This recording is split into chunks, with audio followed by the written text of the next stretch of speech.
wassalatu wassalamu ala Rasulillah wa ala alihi wa sahbihi wa man tabi'ahum bi ihsan ila yaumil qiyamah. Ibu-ibu yang semoga senantiasa dilapisi hatinya dan kalbunya dengan kesabaran. Kita bersyukur betul kepada Allah atas segala kebaikan dan kenikmatan yang Allah telah berikan kepada kita. Di antara kenikmatan yang wajib untuk kita syukuri bukan kenikmatan yang bersifat duniawi, tetapi kenikmatan yang wajib kita syukuri adalah kenikmatan ketika kita diberikan oleh Allah ilmu dan pemahaman yang merujuk kepada Nabi dan para sahabat ridwanullah alaihim. Maka inilah yang kita syukuri, karena kenikmatan ini akan membuka pada kenikmatan berikutnya, yaitu adalah kenikmatan surga.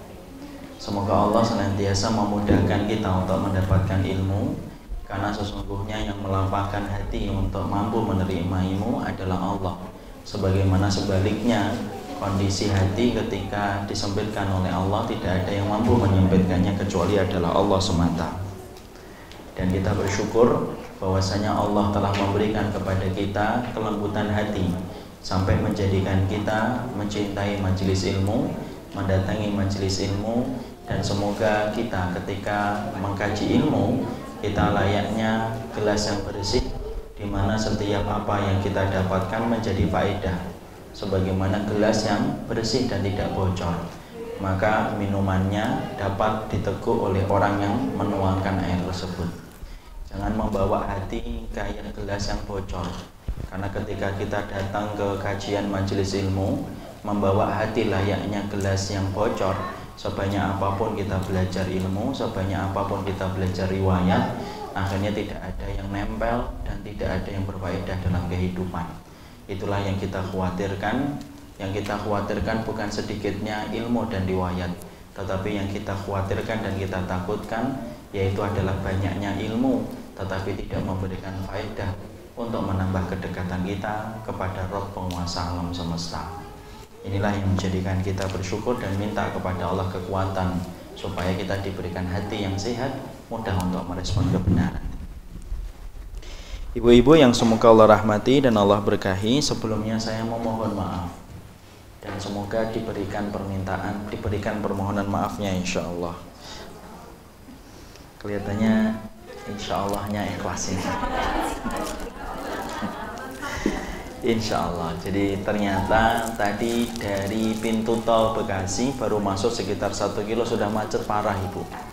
Ternyata penyebabnya itu pintu tol Pasar Minggu, Cilandak kapan. Itu ada genangan air yang menjadikan setiap mobil melambat, Masya Allah ya. Jadi bukan hanya orang Bekasi yang menyumbangkan kemacetan, tapi orang Jakarta yang nyumbang kemacetan sampai orang Bekasi susah datang ke Jakarta. Harus banyak-banyak istighfar orang Jakarta. Barakallahu fikum. Kita dalam kesempatan hari ini dan kesempatan kita berikutnya ibu, kita akan membahas tentang satu kitab yang kita pilih. Tentunya pilihan kita bukan tanpa alasan. Kita memiliki alasan ketika menetapkan pilihan kita terhadap kitab yang hari ini ada di hadapan ibu semuanya. Tema yang akan kita bahas adalah tema Tazkiyatun Nufus, di mana kita ingin mempelajari tentang masalah tazkiyatun nufus, karena sesungguhnya tema tentang tazkiyatun nufus itu penting, karena tema ini akan mendidik hati dan kalbu kita berada pada posisi yang diridhoi oleh Allah Subhanahu wa Ta'ala. Ketika kalbu kita dan jiwa kita menjadi bersih dan tidak terkotori dengan segala macam perkara yang dimurkai oleh Allah dan dibenci oleh Allah. Pernahkah kita melihat ibu perjalanan orang yang mencari ilmu, tapi ternyata hatinya penuh dengan hasad, hatinya penuh dengan benci, hatinya penuh dengan angkara murka kepada setiap siapapun yang berbeda dengan kelompoknya. Ini menunjukkan tentang salah satu bukti nyata bahwasanya ketika ilmu tanpa didampingi dengan tazkiyatun nufus yang benar, maka bisa jadi dia memiliki banyak riwayat, bisa jadi dia memiliki banyak pemahaman, tetapi ketika tazkiyatun nufusnya itu lemah, apa yang terjadi? Maka ternyata hatinya penuh dengan hasad dan penuh dengan angkara murka kepada orang yang beriman. Ini menunjukkan bahwasanya tazkiyatun nufus itu penting. Sebagaimana terkadang kita mendapati pula orang-orang yang mereka menepuk dada bahwasanya mereka telah memiliki akidah salimah. Tetapi ternyata ketika memiliki akidah salimah, ternyata hubungan dia dengan Allah itu tidak baik. Ketika malamnya menjadi sepi, tidak pernah melaksanakan sholat. Dia menjadi walinya Allah ketika di tengah keramaian, tetapi menjadi walinya setan ketika di tengah kesepian. Banyak orang loh ibu jadi walinya Allah ketika di tengah keramaian, tetapi menjadi walinya setan ketika sepi. Kalau di hadapan orang, oh solih, jadi walinya Allah seakan-akan. Tapi ketika orang itu satu persatu pergi, ternyata dia menjadi walinya setan. Dia berani melanggar apa yang dibenci oleh Allah ketika dia merasa tidak ada teman dan tidak ada sahabat yang memperhatikan dia. Disitulah kita akhirnya memahami kenapa ya belajarnya akidahnya sudah benar, akidah Ahlussunnah wal Jamaah, tapi ternyata muamalah dia, interaksi dia dengan alam, dengan pencipta alam semesta itu buruk, dan ternyata menjadi walinya Allah ketika di tengah keramaian, tapi menjadi walinya setan di tengah kesepian. Itulah produk ketika orang itu tidak memiliki tazkiyatun nufus, hati dan kalbunya tercelup dalam perkara-perkara yang dimurkai oleh Allah Subhanahu wa taala. Dua contoh yang saya sampaikan itu untuk memberikan pelajaran bahwasanya ketika kita beribadah kepada Allah, maka sesungguhnya kita tidak hanya memperhatikan apa yang menjadi penampilan zahir, tetapi di dalam kita beribadah kepada Allah, perhatikanlah tampilan kalbu kita dan tampilan hati kita. Karena beribadah kepada Allah itu bukan hanya beribadah dengan tangan dan kaki, tapi beribadah itu dengan hati, dan hati itu tempatnya jiwa. Dan jiwa dan hati itulah yang kemudian menjadi salah satu barometer kebaikan dan keburukan. Karena kalau kemudian hati dan kalbu kita itu buruk, barometernya, maka perbuatan-perbuatan yang lain pun akan menjadi buruk. Tetapi ketika hati dan kalbu kita yang menjadi barometer kebaikan dan keburukan itu buruk baik, maka itu pun akan menumbuhkan kebaikan pula dalam kehidupan kita.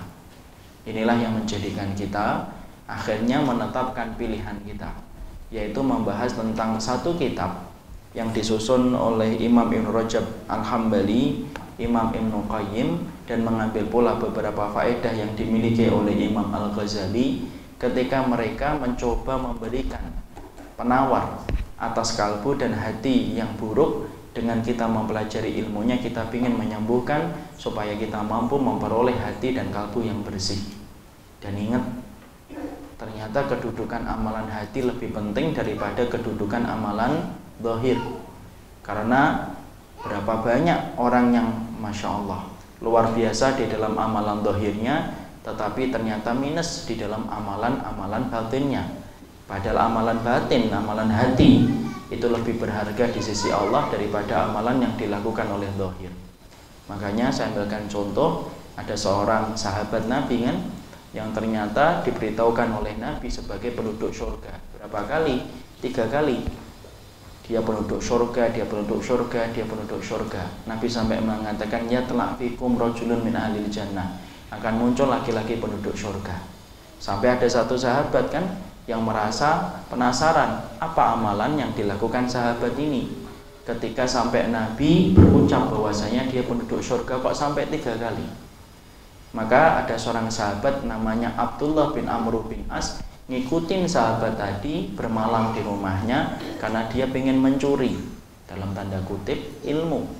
Apa amalan yang dilakukan sahabat ini kok sampai Nabi memberitakan kabar gembira bahwasanya dia penduduk surga hingga 3 kali? Maka ternyata dia tidur di rumahnya, dia tidak mendapati apapun yang dilakukan sahabat itu kecuali biasa, sebagaimana sahabat yang lainnya. Dia tidak sholat tahajud, dia tidak sholat qiyamul lail, bahkan kemudian amalannya biasa, persis dengan sahabat yang lainnya. Tetapi penasaran Abdullah bin Amr bin As, kalau dia sebiasa itu amalannya, lalu apa istimewanya sampai Nabi memberitahukan kabar gembira bahwasanya ia penduduk surga hingga 3 kali? Ternyata 3 hari dia bermalam tidak menjumpai jawaban. Sampai akhirnya dia terus terang dan berkata ketika ingin pulang, sebenarnya aku bermalam itu cuma pengen tahu amalan apa yang kamu lakukan. Karena kamu adalah satu orang yang dikatakan Nabi sebagai penduduk surga diulang-ulang 3 kali.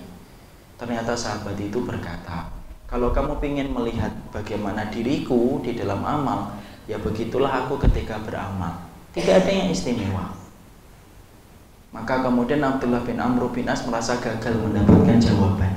Pulang dia, baru beberapa langkah ketika beliau pulang, dipanggil kembali oleh sahabat Ansor tadi. Sahabat itu berkata, kecuali satu, hatiku tidak pernah hasyad, hatiku tidak pernah benci, hatiku tidak pernah ingin menzalimi orang yang beriman. Maka Abdullah bin Amr bin As langsung balik dan berkata, itu loh yang menjadikan dirimu ditinggikan derajatnya oleh Allah, dimasukkan ke dalam surga. Nabi mengabarkan hingga 3 kali kamu penduduk surga, karena ternyata kebersihan hatimu ketika kamu memandang orang yang beriman. Itu hatinya bersih, kalbunya bersih. Padahal sekarang berapa banyak orang yang berilmu omongannya nodain kehormatan orang. Padahal baru saja dia nyampaikan tentang masalah ukhuwah, baru aja selesai keluar dia sudah menghujat fulan, menghujat fulan, menghujat fulan, memfitnah fulan. Padahal tampaknya berilmu, tapi ternyata tidak mampu untuk menahan dirinya dan lesannya untuk kemudian menjaga kehormatan orang. Padahal ketika ditanya, antum ngomong kayak gitu pernah ketemu orangnya? Belum pernah. Pernah bermajelis sama dia? Belum pernah. Pernah safar sama dia? Belum pernah. Pernah dengar dia ketika membacakan ilmu? Belum pernah. Tapi lisannya sudah mendahului untuk menggores dosa sebesar gunung ketika berani menodai kehormatan orang yang beriman. Kenapa? Hatinya sakit. Ya. Jadi kemudian itulah yang menjadikan kita akhirnya memahami pentingnya menjaga kalbu dan hati. Ana mengikuti manhaj salaf, tapi kemudian ana bukan orang yang ikut berkelompok di dalam manhaj ini. Dan ana ketika mengikuti manhaj ini bukan belajar untuk mencela, bukan belajar untuk menghujat, bukan belajar untuk memvonis, karena bukan itu yang saya dapatkan dari para ahlul ilmi terdahulu. Tapi ketika kita mengikuti manhaj ini, kita belajar bagaimana cara perkataan kita dan perbuatan kita sebagaimana Nabi dan para sahabat, sembari kita merekatkan persaudaraan di atas keimanan. Orang yang diem aja belum tentu selamat kok. Ini banyak ngomong, apalagi ketika bicara tentang kehormatan orang yang beriman. Jadi kalau kita belajar ilmu, kalau hati kita bersih, memandang orang yang sedikit berbeda dengan pilihan kita, bukan dengan kacamata hitam dan putih. Yang namanya berbeda itu, para ulama berbeda atau tidak umum? Ya para ulama berbeda. Wong ibu sudah nikah berpuluh-puluh tahun aja masih berbeda kan? Ibu suka pete, bapak suka tempe. Berubah? Tidak berubah. Ya kan? Kita aja tidak berubah. Saya malah khawatir nih kalau ketawa ini. Biasanya malah suka pete semuanya. Jadi kemudian ternyata kita menikah saja tidak bisa menyamakan satu pandangan kok. Tapi apakah kita menikah itu suksesnya pernikahan karena kita sama? Enggak. Suksesnya pernikahan itu adalah ketika kita sabar melihat perbedaan. Jadi Masya Allah, anak misalkan kalau ditanya tentang Ustaz Arifin Ilham, betul saya tidak setuju, yaitu masalah zikirnya. Tapi dalam masalah yang lainnya kita mengambil faedah dari beliau, ya atau tidak? Kata-katanya yang sesuai dengan kebenaran boleh nggak saya ambil? Boleh. Oh ini hidup saya kok kamu yang ngatur. Kalau kemudian kata-kata beliau sesuai dengan perbuatan yang disampaikan Nabi, kan kita boleh mengambilnya. Beliau orang yang ketika menyampaikan ilmu, ada nggak yang kemudian hati kita yang kena? Ada. Kenapa kemudian sampai membenci seakan-akan beliau orang kafir, duduk bersamanya tidak mau, seakan-akan bahwasanya kitalah yang paling bersih, tidak mau duduk sama siapapun. Itu ilmu kalau menjadikan kita saling membenci, jangan-jangan bukan ilmu itu, jangan-jangan racun hati yang dibumbui dengan dalih dan pembenaran. Karena yang suka membenci siapa? Syaitan, dan bukan orang yang beriman.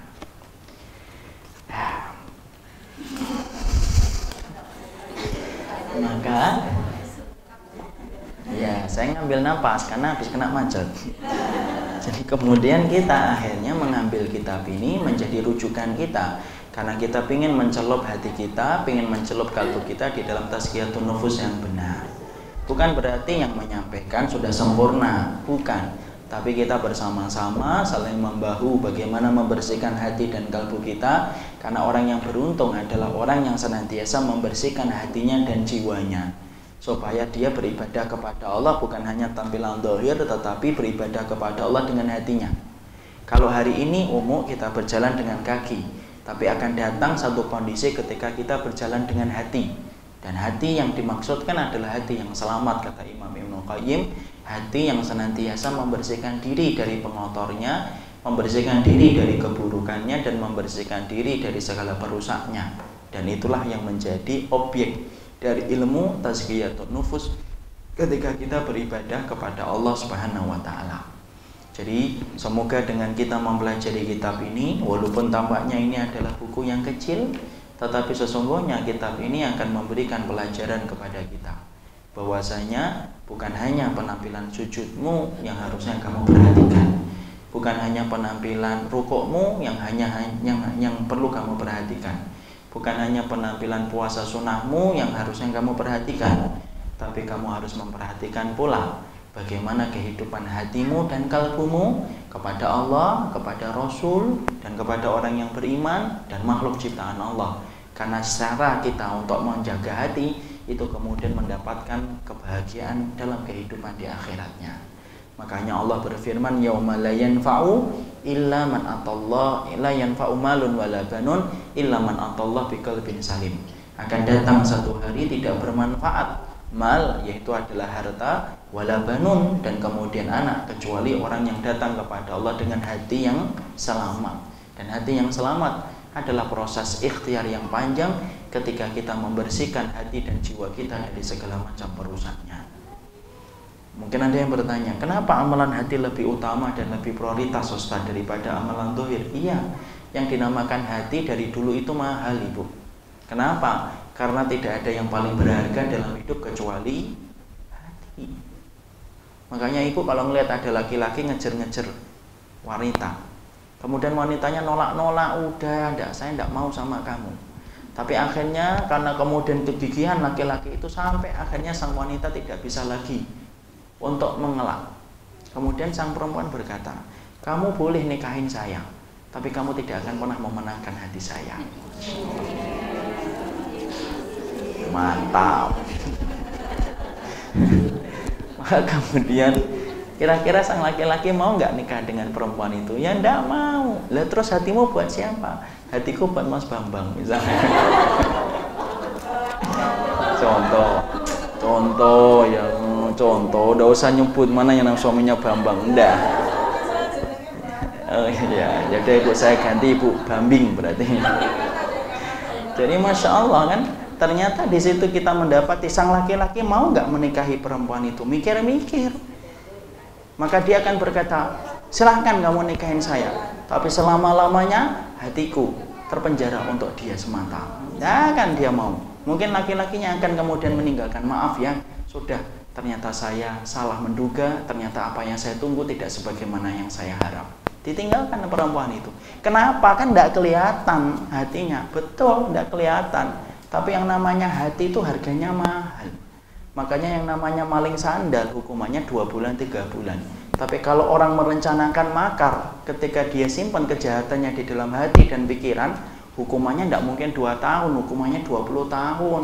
Lihat itu, orang-orang yang menjadi narapidana politik, bisa itu 2 tahun? Tidak ada, biasanya lebih dari 20 tahun.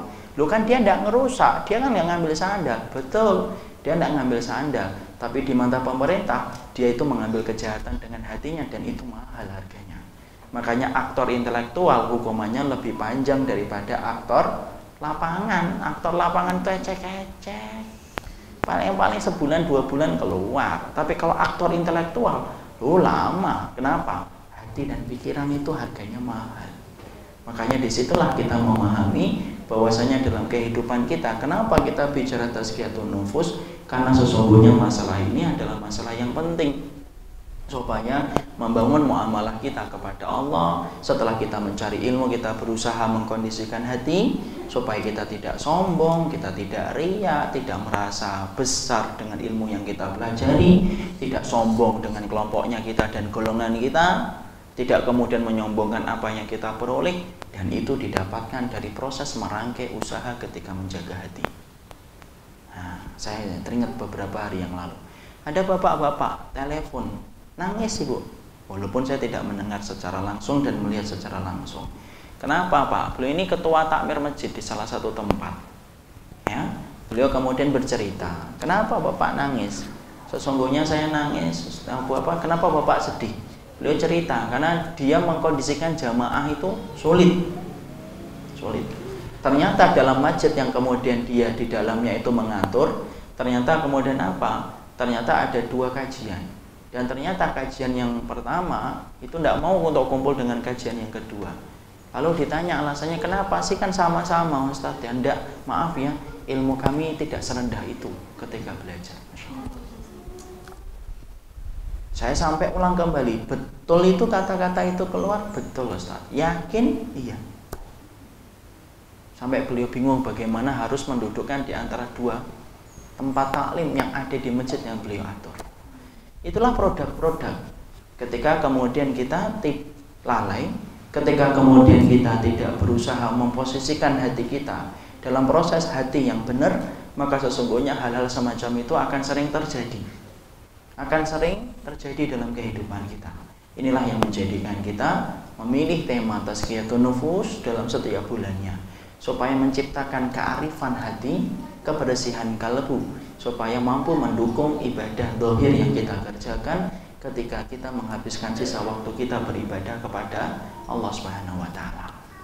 Makanya kita ambil kitab Tazkiyatun Nufus.